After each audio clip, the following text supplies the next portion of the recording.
Qual é o lugar da filosofia na vida da gente, na vida das pessoas em geral, na vida da sociedade, na vida da humanidade? Eu sou Irênio Silveira Chaves e estou aqui para refletir com você sobre essa e outras questões a respeito da nossa vida.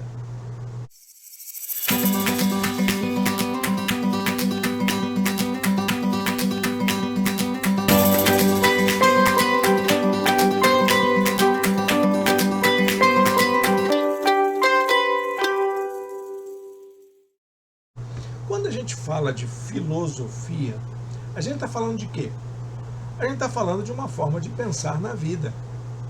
Foi assim que a filosofia nasceu.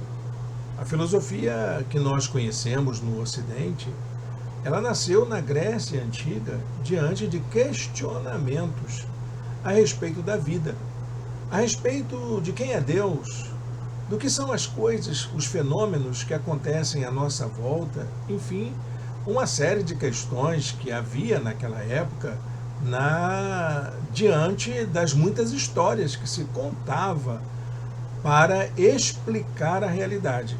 Era a realidade mítica, a realidade trazida pelos mitos. Era assim que se explicava a vida. E aí um grupo de pessoas, um grupo de investigadores, um grupo de inquietos e um grupo de pessoas que suspeitavam que deveria haver alguma outra verdade por trás daquelas verdades ditas, passou a observar os fenômenos naturais a partir dos próprios fenômenos, usando um método que nós conhecemos como cosmologia.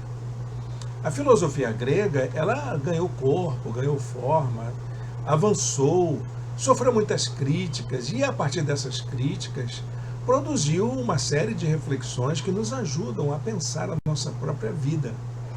A gente vai encontrar pensadores como Pitágoras. Pitágoras foi um dos grandes pensadores que aproximou a filosofia às práticas de vida.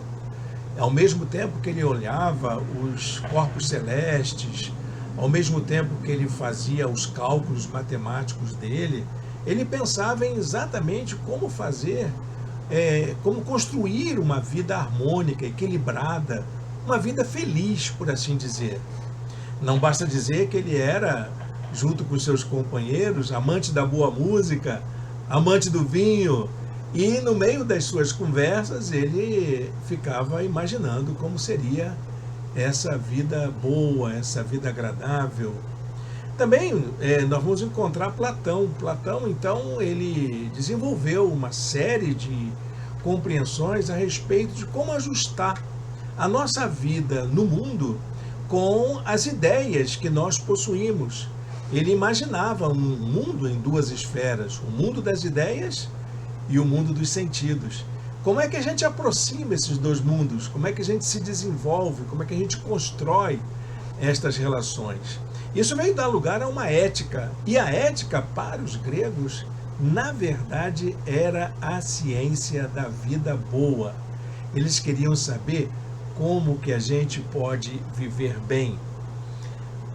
Um outro movimento que surge, essas ideias, vai trazer uma discussão ampla a respeito do que é que rege a nossa vida, o que é mais importante no nosso jeito de viver.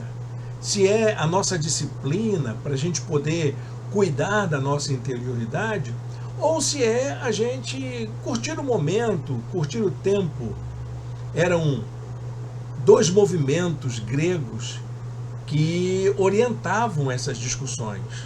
O movimento dos estoicos, aqueles compenetrados em compreender os fenômenos a partir de definições, observar o fluxo das ideias. E havia também os hedonistas, que eram aqueles que ensinavam a viver o momento intensamente, viver como se a vida fosse uma obra de arte, ou viver cada instante como se fôssemos viver o último momento. Isso deu lugar, por exemplo, a pensadores como os céticos. Os céticos acreditavam que era possível você suspender o juízo até chegar a uma compreensão clara da realidade. A filosofia trouxe muitas compreensões para nós hoje. A filosofia nos ajudou a entender que a vida não se limita àquilo que a gente desfruta em termos de temporalidade, em termos de materialidade. Isso foi Sêneca. Sêneca, ele entendia que a vida ela vai mais além, que é preciso você aprofundar-se na compreensão de si, no conhecimento de si.